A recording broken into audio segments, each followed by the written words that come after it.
I know you were mostly supporting Alex, but I have to say it is great to be on a crowded court. I've played this tournament for many years, and to see the stadium full, it means a lot. And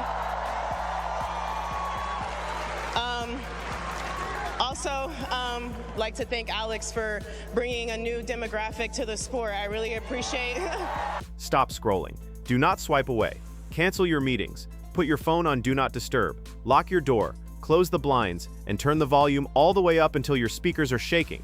I need your absolute, undivided attention for the next few minutes, because the entire global landscape of the Women's Tennis Association is about to experience a cataclysmic, earth-shattering event, and the mainstream sports media is currently running a massive, coordinated cover-up to protect their most prized asset. What you are looking at on this screen right now is not just a digital graphic. It is not just a tournament schedule. It is not just a standard match announcement for tomorrow night. What you are staring at is the official declaration of a generational world war. It is the ultimate collision course. Look closely at the image. Look at the text. Domain 16 the finale. Court 1, 0-1, tomorrow. The round of 32. Under the massive, blinding stadium lights of Indian Wells, California. A tournament so prestigious, so massively important that it is universally recognized as the 5th Grand Slam. And look at the two names permanently locked onto that graphic. On one side, you have the number 4 seed, the reigning US Open champion, the absolute golden child of the American sports media establishment, Coco Gauff. And on the other side, wearing the number 31 seed, like a terrifying disguise, you have the ultimate disruptor, the psychological assassin, the pride of the Philippines, and the hand-picked warrior of the Rafael Nadal Academy, our girl, Alexandra Eala. The commentators on ESPN, the analysts on the Tennis Channel, and the journalists typing away in their press boxes are trying to spin a very specific, sanitized narrative about this matchup. They are going on television right now, smiling in their expensive suits and telling the public, this will be a fun little test for Coco Gauff. It's great to see a young qualifier like Eala making it to the round of 32, but she is about to run into a brick wall. They are selling you a fairy tale. They are trying to convince you that the establishment is safe, that the hierarchy is intact, and that the number 4 in the world is going to easily brush aside the number 31. But they are lying to you. They are lying to you because they are absolutely terrified of the truth. If you talk to the elite swing coaches, the sports psychologists, and the hitting partners who are currently whispering in the shadows of the Indian Wells locker rooms, they will tell you that the Coco Gauff camp is in a state of absolute, unmitigated panic, because they know exactly who Eala is. They have watched the tapes, they saw what she did to Diana Yastremska, they saw her extract 15 double faults through pure psychological torture. They saw her survive the reckless, desperate doubles barrage from Jelena Ostapenko, standing in the fire and landing 85% of her first serves with the cold, unfeeling precision of a Terminator.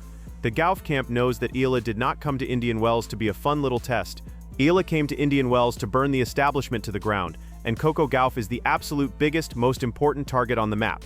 To understand the sheer magnitude of the psychological warfare happening behind the scenes right now, you have to understand exactly what Coco Gauff represents to the WTA Tour. Coco is not just a tennis player, she is a billion-dollar corporate industry. She is the face of New Balance. She is the face of head tennis. She is the chosen successor to Serena Williams, carefully groomed, heavily marketed, and protected by the entire American sports media syndicate. She was supposed to be the only generational talent of this era. She was supposed to have a complete monopoly on the future of women's tennis. The script was already written. Coco Gauff rules the next decade. But then, out of nowhere, rising from the clay courts of Mallorca, backed by the mythical aura of Rafael Nadal himself, comes Eala. Eala is the glitch in the matrix. She is the anomaly that the WTA executives did not account for. She does not have the massive, aggressive American PR machine behind her. She has something infinitely more terrifying. She has a relentless, terrifyingly obsessive work ethic forged by the most ruthless champion in the history of the sport. And she has the absolute, unwavering, fanatical backing of an entire nation. When Eala steps onto Court 1 tomorrow night, she is not stepping out there alone. She is bringing the entire country of the Philippines, over 100 million strong, standing right behind her baseline. The locker room politics surrounding this match are currently toxic and explosive. The old guard, the veterans who Eala has been systematically dismantling over the past month, are quietly praying for Coco Gauff to win. They view Coco as their champion. They are sending Gauff desperate text messages right now, begging her to restore order. They are saying, Coco, you have to stop this girl. You have to use your speed. You have to hit her off the court. If she beats you, the number 4 player in the world, the reigning US Open champion on American soil, then none of us are safe. They are treating Gauff like the last line of defense against an unstoppable monster. But let us break down the actual tactical matchup, because this is where the fear in the Gauff camp turns into absolute paralysis.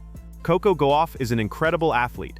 She is arguably the fastest player on the tour. Her backhand is a lethal weapon, but the entire tennis world, every single scout, and every single coach knows exactly what Coco Gauff's fatal flaw is. It is her forehand. When the pressure reaches a boiling point, when the match gets tight, when she is pushed deep into the corners, Coco Gauff's forehand mechanics completely shatter. She gets tight, she decelerates her swing, and she starts dumping the ball into the net or spraying it wildly into the doubles alley. And who is the absolute worst possible opponent to face when you have a mechanical flaw that breaks down under pressure? Alexandra Eala, the ultimate pressure cooker. The girl who feeds on anxiety. The girl who plays every single point like it is match point in the final of a Grand Slam. Eala's coaching team at the Nadal Academy has spent the last 48 hours doing nothing but watching agonizing slow-motion footage of Coco Gauff's forehand breaking down. They have built an absolute masterclass of a game plan. Tomorrow night, under the lights of Court 1, Eala is not going to try to hit through Coco Gauff. She is too smart for that. Eala is going to use that heavy, suffocating, Nadal-style topspin to push Gauff deep behind the baseline. She is going to relentlessly, violently target that forehand wing. She is going to hit heavy, high-bouncing balls right into Gauff's strike zone and essentially say, "I dare you to hit a winner." Eala is going to force Coco Gauff to beat her with her absolute weakest weapon. And if we know anything about Eala, we know that she has the patience of a saint and the stamina of a marathon runner. She is fully prepared to stand on that hard court for 3.5 hours, hitting 50-shot rallies until Coco Gauff's mental resolve completely snaps. Think about the psychological pressure on Coco Gauff in this specific moment. She is playing at Indian Wells in front of an American crowd that expects her to win the entire tournament. She is the number 4 seed. If she wins, the media will say, well, of course she won. She was supposed to. But if she loses to the 31st seed, it will be the biggest story in the global sports world. It will be an absolute catastrophe for her brand. The pressure on Gauff's shoulders right now is the weight of 1,000 suns. She has absolutely everything to lose. Now look at Eala. Look at the absolute terrifying freedom she possesses. Eala is stepping onto Court 1 playing with house money. She has already proven she belongs on this stage. She has already dismantled the veterans. She has already secured the endorsement of the King of Clay. She has no pressure. She is going to walk out of that tunnel with ice in her veins, a terrifying smile on her face, and nothing but pure, unadulterated violence on her mind. The mainstream media thinks Eala is the underdog, but the insiders know the truth. Eala is the hunter, and the number 4 seed is the prey. We also have to talk about the immense, invaluable data that Eala extracted from that brutal doubles match against Ostapenko. The media tried to call that a defeat. We know it was a reconnaissance mission. Ostapenko threw the absolute heaviest, fastest, most reckless pace imaginable at Eala. She tried to blow her off the court. And what happened? Eala absorbed it. She learned the timing. She learned how to handle the sheer velocity of a Grand Slam champion's power. She landed 85% of her first serves while standing in the middle of a hurricane. Coco Gauff hits hard, but she does not hit with the reckless, terrifying weight of Jelena Ostapenko. Eala has already been in the absolute deepest, darkest trenches of WTA power, and she survived. When Coco Gauff steps up and tries to hit a 120-mile-per-hour serve, Eala's eyes are going to track it like it is moving in slow motion. The veterans tried to break her with power, and all they did was permanently upgrade her defensive software. They inoculated her against pace. They created the exact monster that is about to tear Coco Gauff's Indian Wells dream to shreds. Let's talk about the atmosphere on Court 1 at 01. Night sessions at Indian Wells are legendary. The desert air gets thin, the ball flies faster, and the stadium creates a gladiator arena effect. The American media expects the crowd to be entirely behind Coco Gauff. They are expecting a patriotic coronation, but they are massively underestimating the power of the Eala army. There is a massive, incredibly passionate Filipino community in California. They are buying up tickets right now. They are coordinating when Eala hits a winner. Court 1 is not going to sound like a polite tennis club in California. It is going to sound like a sold-out boxing arena in Manila. The energy is going to be deafening. Coco Gauff is used to being the crowd favorite everywhere she goes. She is used to drawing energy from the fans when she is down a break. But what happens to the American princess when she misses a forehand? And suddenly, a massive section of the stadium erupts in cheers for the 31st seed. What happens when she realizes that her opponent's fan base is louder, more passionate, and more relentless than her own? It is going to create a sense of profound isolation on that court. Gauff is going to feel like she is playing an away game in her own backyard. That kind of unexpected psychological shock can completely derail a player who relies heavily on momentum and emotion. The media wants you to believe that this match is a foregone conclusion. They look at the number 4 next to Gauff's name and the number 31 next to Eala's, and their lazy analysis stops there.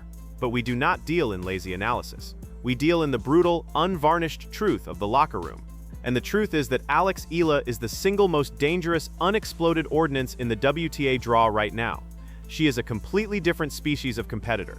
She possesses the tactical brilliance to exploit Gauff's forehand, the otherworldly stamina to turn the match into a physical nightmare, the psychological composure to ignore the massive stage, and the mechanical perfection to land 85% of her first serves when the pressure is at its absolute peak. If Eala pulls this off, when Eala pulls this off, the entire power structure of women's tennis will permanently collapse. The old guard will have officially run out of weapons to stop her. If Coco Gauff falls, there is no one left to protect the establishment. The gates will be blown wide open, and the Rafael Nadal Academy's greatest prodigy will walk straight through and take the throne. The sponsors will pivot, the television executives will scramble, the narrative will violently shift overnight from the era of Coco Gauff to the reign of Eala. This is the match that will be written about in tennis history books a decade from now.